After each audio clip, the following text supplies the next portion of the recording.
지금 우리가 읽은 본문을 보게 되면 두 사람이 등장합니다. 그 두 사람이 누구예요? 바로 미갈과 다윗이잖아요.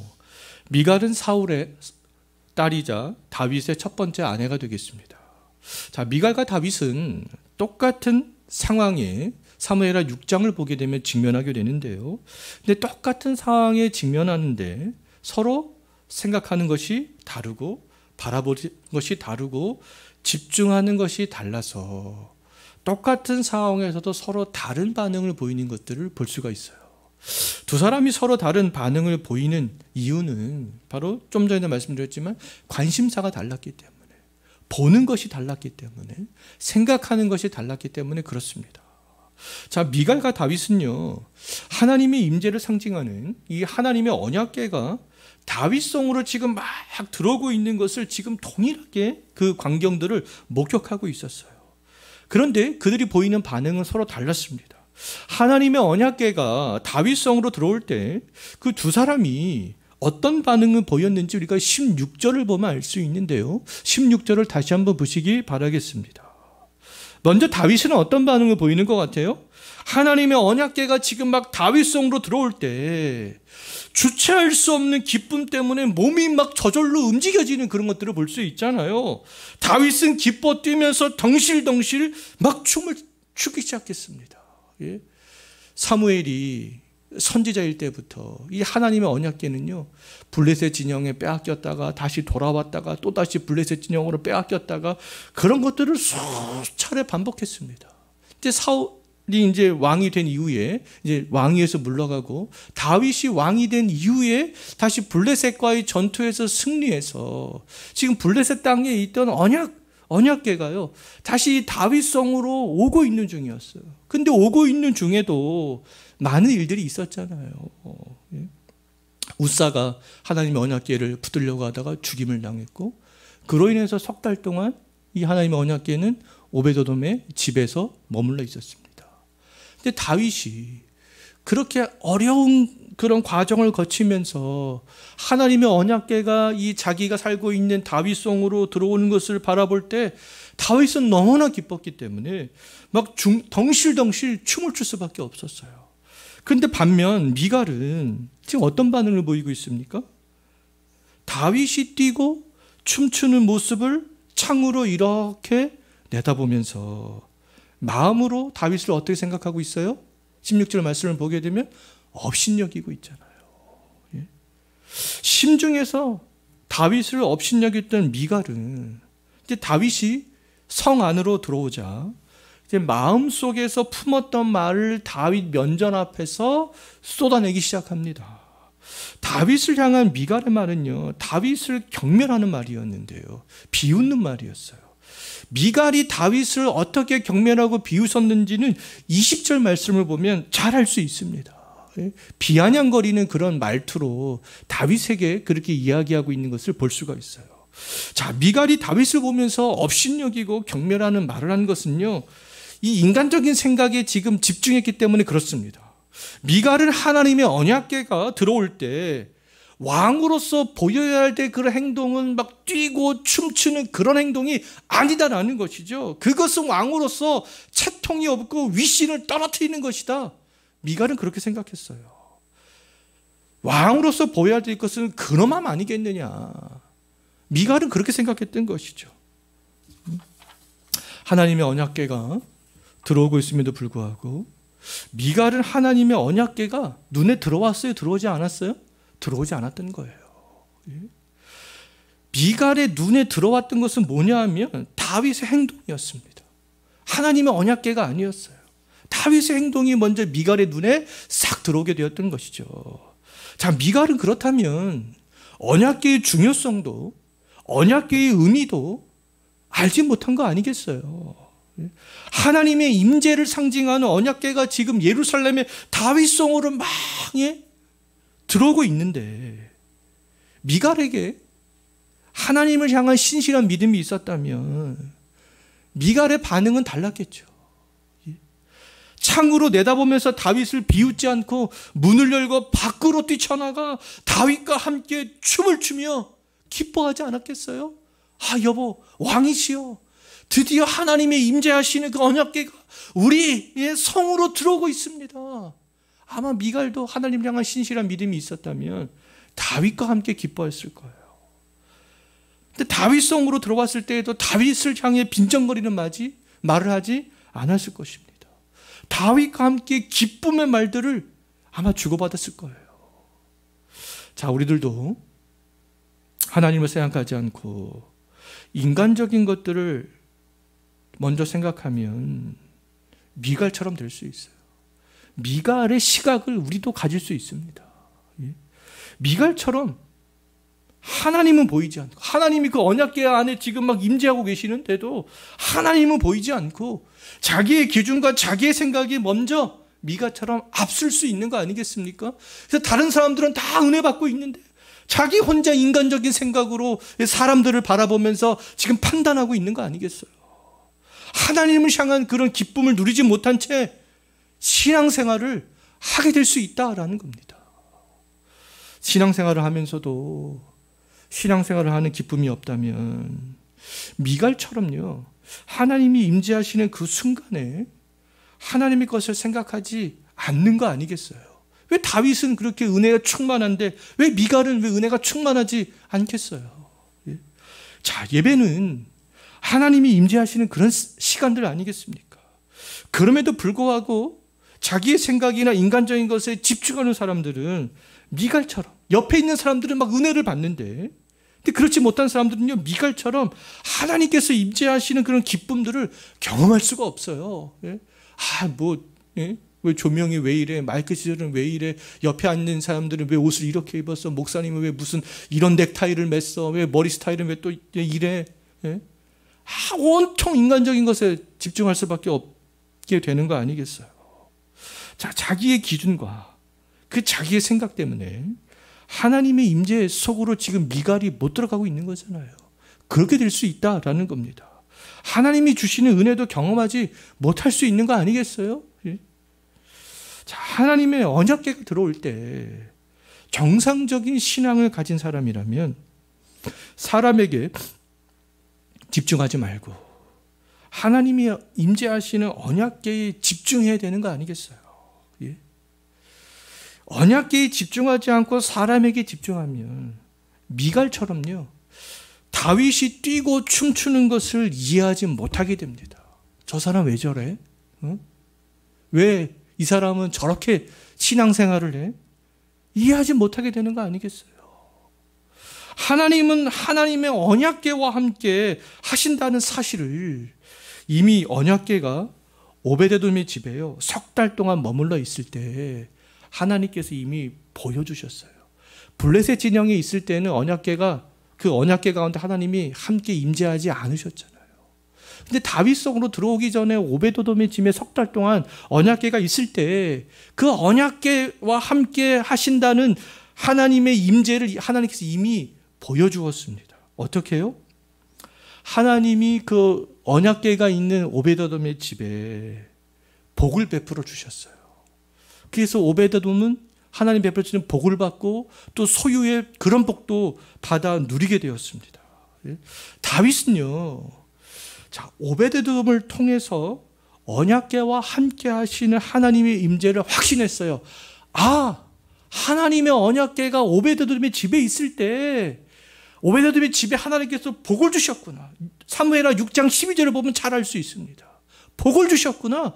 야, 이제 하나님께서 임재하시는구나. 우사를 통해서는 하나님께서 진노하셨지만 이제는 하나님께서 그 진노를 푸시고 오베데돔에게 복을 주신 것을 볼 때 이 다윗성으로 지금 언약궤가 들어오는데 하나님께서 그 가운데 임재하시는구나. 다윗성, 이제 하나님의 언약궤가 다윗성으로 들어오면 하나님께서 주시는 그런 풍성한 복의 은혜들을 이제 우리가 누릴 수 있겠구나. 다윗은 확신했던 것이죠.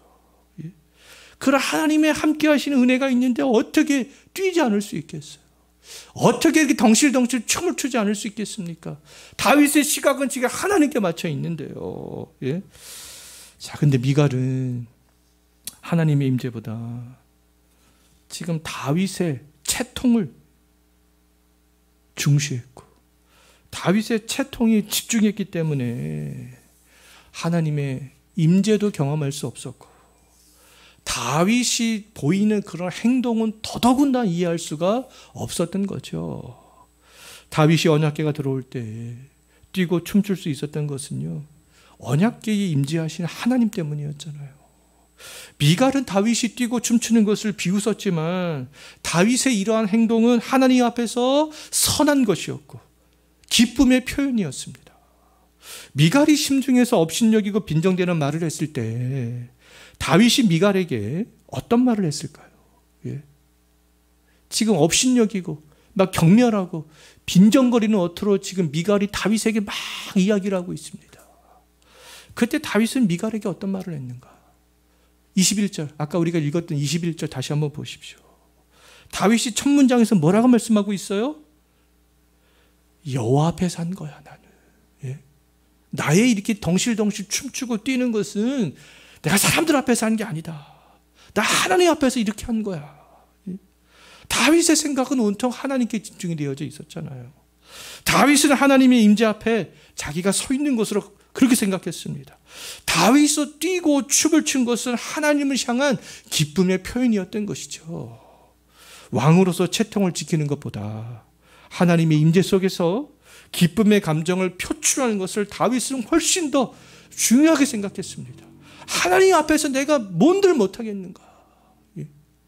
다윗은 그렇게 생각했던 거죠. 바울도요, 이렇게 다윗과 같은 맥락에서 말하고 있는 것을 볼 수 있는데, 고린도후서 5장 13절 말씀을 보게 되면 바울이 뭐라고 말하고 있냐면요, 우리가 만일 미쳤어도, 뭐라고요? 우리가 만일 미쳤어도 하나님을 위한 것이다. 우리가 이렇게 너희들이 볼 때, 많은 사람들이 볼 때 우리가 미친 사람처럼 보인다면 그것은 하나님을 위한 거야. 바울이 그렇게 이야기를 하고 있어요. 그럼 다윗은 고린도 후서 5장 13절 말씀에 비추어 볼 때 지금 하나님 앞에서 미쳐 있었던 것이죠. 미쳐 있었던 거예요. 다윗은 언약궤가 들어오는 순간 하나님 앞에 미쳐 있었습니다. 하나님을 위한 그런 행동이었던 거죠. 하나님 외에는 그 어떤 것도 다윗은 보이지 않았어요.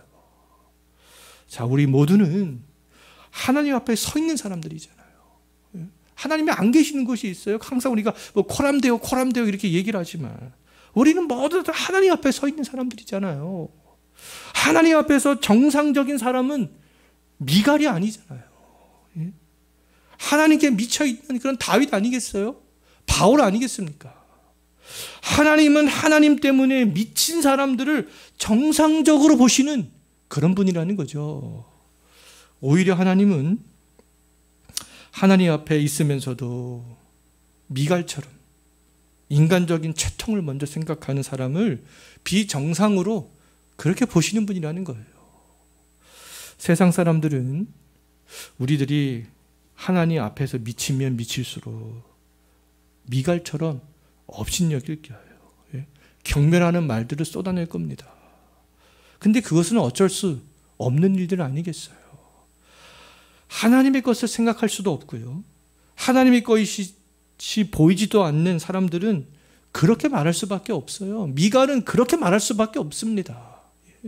그건 당연한 사실인 거죠. 하나님 앞에 날마다 서 있는 우리는요, 그러한 사람들의 말에 근데 우리가 신경을 쓰면서 신앙생활을 할 필요가 없어요. 다윗도 지금 신경 쓰지 않고 있잖아요. 나는 여호와 앞에서 한 것이지 당신이 보라고 나는 그렇게 한 것이 아니다. 자, 우리가 가야 할 길, 우리가 하나님 앞에서 보여야 될 행동은 어차피 세상 사람들이 미워하고 싫어하는 거예요. 신앙이 없는 사람들이 미워하고 싫어하는 겁니다. 우리는 세상 사람들이 인정을 추구하는 사람들이 아니잖아요. 하나님의 인정을 추구하는 그런 사람들이잖아요. 자, 우리 주변에도 미갈처럼 말하는 사람들이 있을 수 있어요. 다윗의 아내였던 미갈처럼 우리의 가족이 그럴 수 있습니다. 너 이게 미친 거 아니야. 그때 우리들이 할 일은, 우리가 가야 할 길, 우리가 추구해야 할 인생이 무엇인가, 우리가 지금 누구 앞에 서 있는가? 우리가 지금 누구를 기쁘게 하기 위해서 우리가 살아가고 있는 것인가? 우리 그것을 생각할 수 있어야 되지 않겠어요? 다윗이 그러했던 것처럼 우리가 추구해야 될 그런 인생은요, 하나님을 바라보고 가는 거잖아요. 우리는 사람들 앞에서 뛰고 춤추는 사람들이 아닙니다. 사람들을 의식해서 채통을 막 지켜야 되는 그런 사람들이 아니라는 거예요. 우리는 하나님 앞에서 충분히 뛰고 춤출 수 있는 그런 사람들이라는 것이, 하나님 한 분 때문에 기뻐할 수 있는 그런 사람들이라는 거잖아요. 우리의 기쁨의 원천은 사람이 아니라 하나님이라는 거잖아요. 하나님 앞에서 뛰고 춤추었던 다윗을 미갈이 경멸했을 때 다윗이 또 어떻게 했는가? 21절 한번 보십시오. 21절 한번 읽어보십시오. 나는 여호와 앞에 서한 것이다. 그런 말을 하면서 다윗이 어떻게 했습니까? 어떻게 한 것 같아요? 21절 말씀을 보게 되면요, 다윗은 그런 말들을 하면서 하나님이 누구인지를 지금 쭉 생각하고 있잖아요. 하나님이 어떤 일을 하셨는지를 지금 생각하고 있는 것들을 볼 수 있습니다. 다윗은 하나님이 사울의 집을 버리시고 자기를 택해 하나님의 백성의 주권자로 삼으신 것을 생각했잖아요. 하나님이 아니었다면 나는 지금 이스라엘의 왕이 될 수 없었다. 하나님이 아니었다면 나는 이스라엘을 통치하는 그런 주권자가 될 수 없었다. 이 모든 것들은 다 하나님이 하셨다. 미갈이 막 그런 경멸하는 말들을 할 때 다윗은 하나님이 누구인지를 쫙 생각했던 것이죠. 하나님이 내 인생에 어떻게 개입해 오셨는가? 다윗은 그것을 생각했습니다. 다윗은 사울과 자신의 인생을 역전시켰던 그 하나님의 능력들, 그 하나님의 살아계심들을 그 순간에 미갈이 경멸하는 말들을 쏟아낼 때 생각했던 거죠. 바울도 하나님을 위해서 미칠 수 있었던 이유에 대해서요, 고린도후서 5장 14절에서 이렇게 이야기를 하고 있는데요, 내가 정말 하나님을 위해서 미친 사람처럼 그렇게 살아갈 수 있었던 것은 그리스도의 사랑 때문이었다, 이렇게 고백을 하고 있습니다. 바울은 사람들의 비난과 박해가 있을 때 그리스도께서 베풀어 주신 그 사랑을 생각했던 것이죠. 막 경멸하고 박해하고 돌을 던지고 매질을 가할 때, 야, 그리스도께서 나에게 베풀어 주신 그 사랑이 무엇인가? 다윗은 하나님께서 자기에게 인생 가운데 함께 하셨던 그 하나님이 어떤 분인가? 경멸하는 말을 들을 때, 박해를 받을 때 그들은 하나님을 생각했습니다. 그리스도의 사랑을 생각했어요. 우리들도 우리의 인생에 개입하신 그 하나님을 생각하고 예수 그리스도가 우리에게 베풀어 주신 그 사랑을 우리가 기억한다면, 우리 주변에 미갈 같은 사람이 아무리 많다 할지라도 우리가 가야 될 그런 길들을 묵묵히 갈 수 있지 않겠어요? 하나님 한 분 때문에 기뻐하는 삶들을 살아갈 수 있지 않겠어요? 다윗은 사울 대신 이스라엘의 주권자로 자신을 삼아주신 하나님을 생각하면서 자신을 향해서 경멸하는 말들을 쏟아내는 미갈의 말을 무시해버립니다. 다윗이 어떤 결심을 하는가? 계속해서 21절 마지막 부분 한번 보십시오. 어떤 결심을 합니까? 다윗은 계속해서 나는 여호와 앞에서 뛰놀 것이다. 미갈, 당신 상관하지 마. 나는 여호와 앞에서 계속적으로 뛸 거야. 춤출 거야. 나는 이 기쁨의 감정 표현들을 계속할 거야. 왕의 채통, 그것이 무엇이 중요한데 하나도 중요하지 않다. 미갈의 말이 전혀 신경 쓰이지 않았던 거잖아요. 하나님의 은혜가 충만했던 다윗은 은혜가 시키는 대로 했습니다. 그 은혜 때문에 전혀 위축되거나 동요되지 않았던 거죠. 미갈은 하나님이 임재하시는 은혜의 때에 그 은혜를 경험하지 못하고 다윗을 경멸했지만, 다윗은 언약궤와 함께 하나님이 임재할 때에 다른 사람과 또 그 기쁨을 함께하는 것을 볼 수 있습니다. 하나님을 향한 다윗의 기쁨이 다른 사람들에게 흘러가는 것을 볼 수 있어요. 예? 어떻게 다른 사람들에게 다윗이 경험한 하나님의 임재의 기쁨들이 흘러가게 되는가? 19절과 20절 한번 보십시오. 그 자식이 하나님의 임재를 경험한 다윗의 그 은혜가 어떻게 흘러가고 있습니까? 19절을 보면 모든 백성들에게 그 하나님의 임재의 은혜를 경험한 것들이 흘러가고 있잖아요. 모든 백성들에게 떡과 고기와 건포도를 나누어 줍니다. 그 기쁨의 표현이었던 것이죠. 백성들과 그 은혜의 기쁨들을 함께하고 싶었던 거예요. 예? 물질이 넉넉했던 가족들에게는 20절 한번 보십시오. 다윗은 막 축복하고 싶은 그런 마음이 들었습니다. 백성들에게는 먹을 것을 주고 자기의 가족들에게는 막 축복해주고 싶은 그런 마음이 들었잖아요. 하나님을 향한 이러한 다윗의 은혜의 기쁨은요, 뛰고 춤추는 것뿐만 아니라 백성들을 보살피고 가족과 화평을 유지하는 것으로 이렇게 쫙 흘러가고 표현되는 것을 볼 수 있습니다. 이렇게 은혜는요, 내 안에 머물러서 썩어버리는 게 아니에요. 하나님의 은혜가 충만하면 밖으로 흘러가게 되어져 있는 것이죠. 이처럼 하나님의 은혜가 충만하고 하나님께 미친 사람들은요, 자기에게만 집중하지 않습니다. 나만 은혜 받으면 되지 뭐. 나만 뭐 이렇게 하면 되지 뭐. 나만 편하면 되지 뭐. 나만. 이렇게 되지 않아요. 자기가 받고 누리는 은혜와 기쁨을요, 다른 사람과 함께하고 싶은 마음이 당연히 드는 거 아니겠어요? 바울도 그 은혜 때문에 전도 여행을 다니게 된 거 아니겠습니까? 그 은혜와 하나님의 은혜와 기쁨은 내 안에서만 머물러 있을 수 없기 때문에 그렇습니다. 나의 의지와 상관없이 내 안에서 흘러 넘치기 때문에 그런 것이죠. 하나님의 임재를 경험한 다윗의 기쁨은 이스라엘 온 무리에게 떡과 고기와 건포도를 나누어 주는 것으로 그렇게 흘러갔고요. 가족을 축복하고자 하는 마음으로 그렇게 흘러가게 되었던 거죠. 자, 우리는 오늘 본문을 통해서 똑같은 상황에서 서로 다른 반응을 보였던 미갈과 다윗에 대해서 생각해 봤습니다.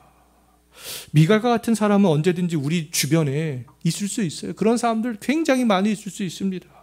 근데 미갈과 같은 사람이 있을지라도 우리가 할 일은 하나님이 우리에게 행하신 그 일들을 생각하고 그리스도께서 베풀어 주신 은혜를 생각하는 거죠. 그러면 미갈과 같은 사람들이 어떤 말을 한다 할지라도 위축되지 아니하고 다윗처럼 기뻐하면서 주의 길을 묵묵하게 가게 될 수 있을 것이라 확신합니다. 더 나아가 하나님을 향한 그런 기쁨은 내 안에서만 머물지 않고 우리 주변 사람들과 우리 가족에게로까지 흘러가게 될 줄로 믿습니다. 자, 오늘 우리 말씀을 생각하면서 우리 함께 기도하고 또 개인적으로 기도하시다가 자연스럽게 돌아갈 수 있었으면 좋겠는데요. 자, 우리 주변에 미갈처럼 우리를 업신여기고 경멸하는 말을 하는 사람들이 있을지라도, 나를 위축시키는 그런 사람들이 있을지라도 그들을 두려워하지 않게 하시고 하나님이 기뻐하시는 삶들을 우리가 지속적으로 다윗처럼 바울처럼 살아갈 수 있었으면 좋겠습니다. 우리가 그것을 위해서 기도하시고 또 하나님을 향한 우리의 기쁨이 우리의 주변 사람들과 우리의 가족에게로 어떤 형태로든지 흘러갈 수 있게 해달라고, 우리 그것을 위해서 우리 다 같이 기도하시고 개인적으로 기도하시다가 돌아가시면 되겠습니다. 하나님 아버지,